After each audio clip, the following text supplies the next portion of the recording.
Hai, yuk kita belajar public speaking dengan studi kasus penampilan Gibran Rakabuming Raka saat debat yang keempat. Ada 3 hal menarik yang dapat kita pelajari. Poin yang pertama, membuka pemaparan dengan powerful statement. Perhatikan contohnya.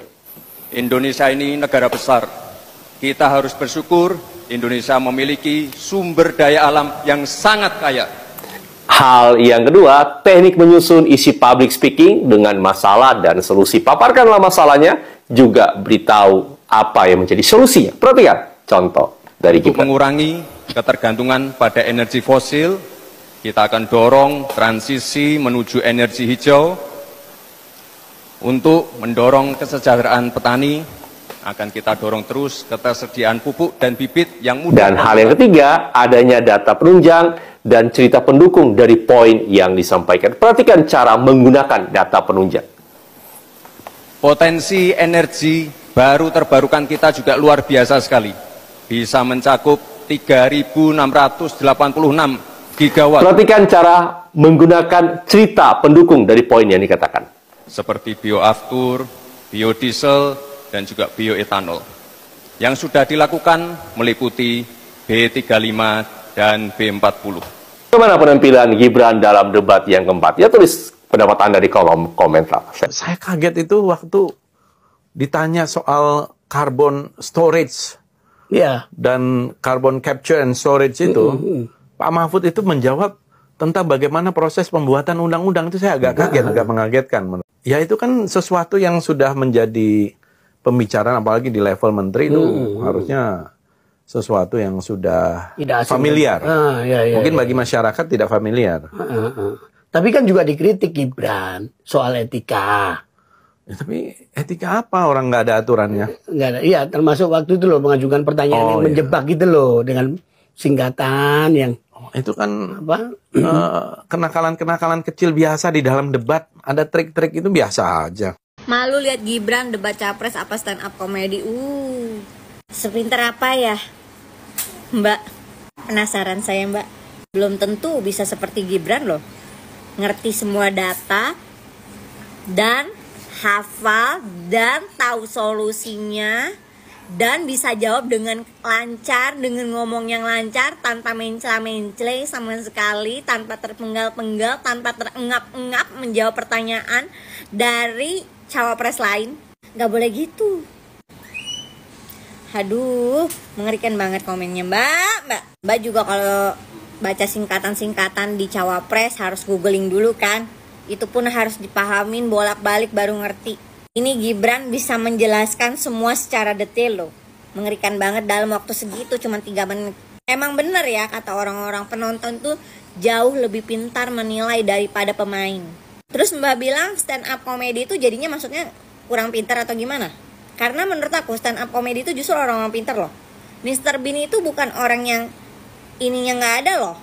Lagian siapa juga yang malu? Mbak aja kali yang malu. Oh saya mah bangga sama Gibran, anak muda 2 pastinya.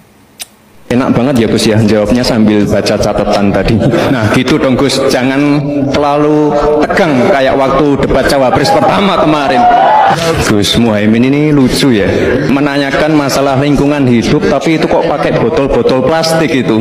Padahal saya, Pak Ganjar, Prof Mahfud pakai botol kaca. Itu gimana itu komitmen? Bagaimana cara mengatasi greenflation? Terima kasih.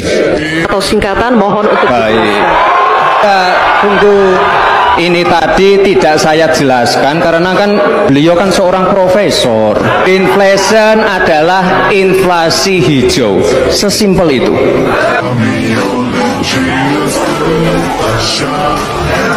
Saya lagi nyari jawabannya Prof Mahfud.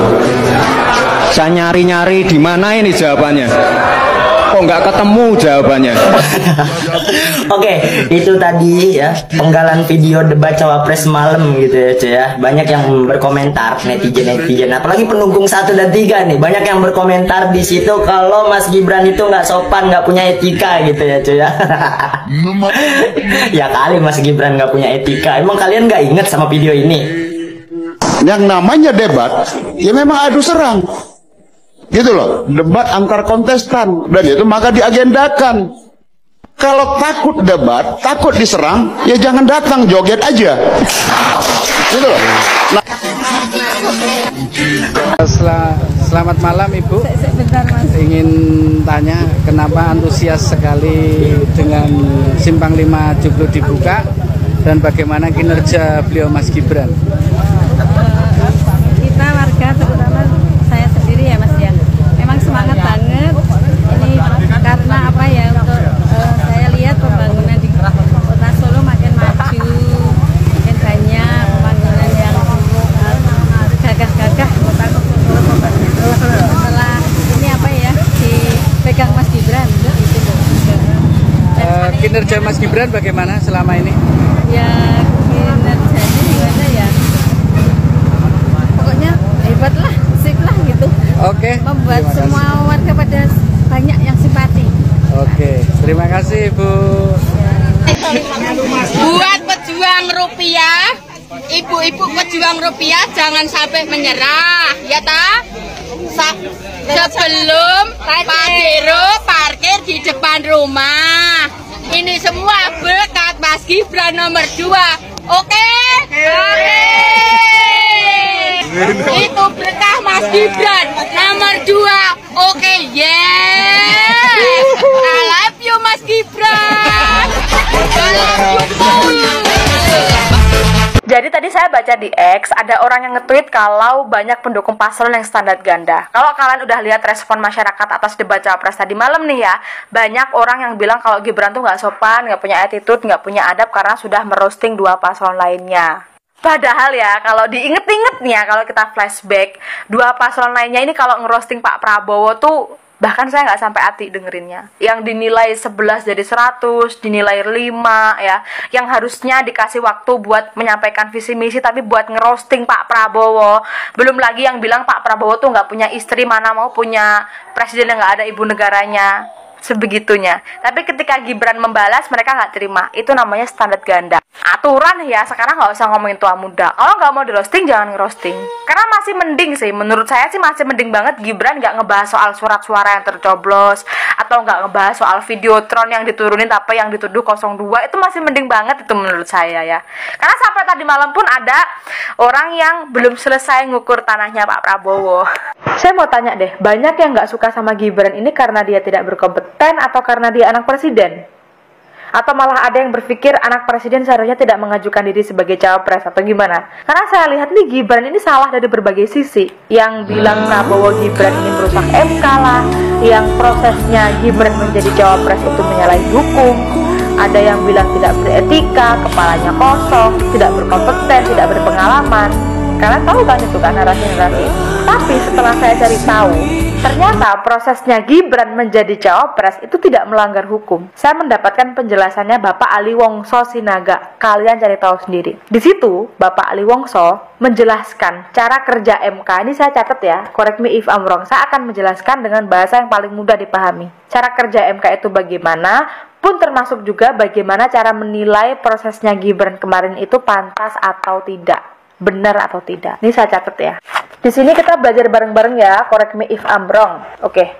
Jadi, tugas MK itu mengadili undang-undang. Undang-undang ini bertentangan dengan undang-undang dasar atau tidak, itu yang menguji MK. Terus siapa yang boleh mengajukan permohonan? Siapa saja boleh. Bukan hanya presiden, bukan hanya pejabat daerah, siapa saja boleh. Seperti yang kemarin meloloskan Mas Gibran, itu yang mengajukan itu mahasiswa.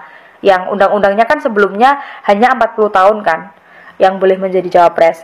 Terus akhirnya ada tambahan yang sudah pernah menjabat atau memimpin daerah boleh, itu kan akhirnya meloloskan Mas Gibran, yaitu yang mengajukan mahasiswa. Siapa saja boleh. Lalu MK itu punya peraturan dia sendiri. Di peraturan MK ini simpelnya boleh menambahkan, merubah atau mengurangi undang-undang yang ada. Nah, yang mengatur peraturannya MK ini siapa? Yang ngatur itu ya DPR dan presiden.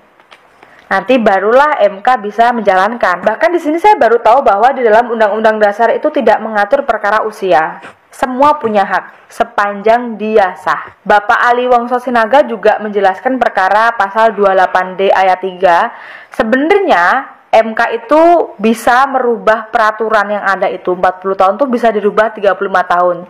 Tapi MK tidak merubah peraturan perkara usia itu. MK cuma menambahkan siapa saja yang sudah memimpin daerah, yang sudah pernah memimpin daerah itu boleh menjadi cawapres. Itu Jadi menambahkan itu. Dan itu sah. Jadi prosesnya Gibran itu sah. Dan persoalan paman Gibran. Jadi yang menentukan peraturan itu lolos atau tidak tuh hakimnya nggak cuma satu, nggak cuma paman Gibran. Jadi meskipun pamannya Gibran ditangkap, masih ada hakim lainnya yang setuju. Paham nggak? Terus persoalan Gibran ini belum berpengalaman dan tidak berkompeten ya. Ini saya bingung sama orang-orang yang bilang begini. Apakah orang-orang ini tidak tahu atau memang tidak mau tahu persoalan kinerjanya Mas Gibran? Karena Solo tuh maju by the way guys. Mas Gibran itu benar-benar menghidupkan Solo dari segi tata kota dan juga UMKM-nya. Banyak konser-konser ya, orang tuh jadi lebih nyaman di Solo. Itu tuh perubahan guys. Nggak ada kasus yang kayak bikin patung bambu. Dan persoalan etik ya, saya tuh ngelihat debat Cawapres kemarin itu sebagai lintas zaman. Pak Mahfud dan Caimin itu orang zaman dulu, berbeda dengan Mas Gibran anak-anak zaman now. Jadi cara berkomunikasinya beda aja gitu. Ya Gibran begitu biar nggak kaku. Karena kan memang Mas Gibran juga nggak yang ngenyek kinerjanya Pak Mahfud 11 dari 100 kan enggak kan. Dia hanya mencairkan suasana saja. Tapi kalau dilihat juga, kalau menurut saya, bisa jadi itu bentuk kemarahan sebagai wakil dari calon presidennya yang sudah dienyek di atas panggung di debat Capres kemarin. Jadi saya memahami emosi itu sebagai anak muda, karena saya anak muda. Dan ya balik lagi ya, saya setuju dengan Mas Gibran. Perkara zaman now, itu seyogyanya, seharusnya, sebisa mungkin itu juga dibereskan oleh anak zaman now. Solusinya juga dari anak zaman now gitu. Jadi izinkan anak muda untuk memimpin juga.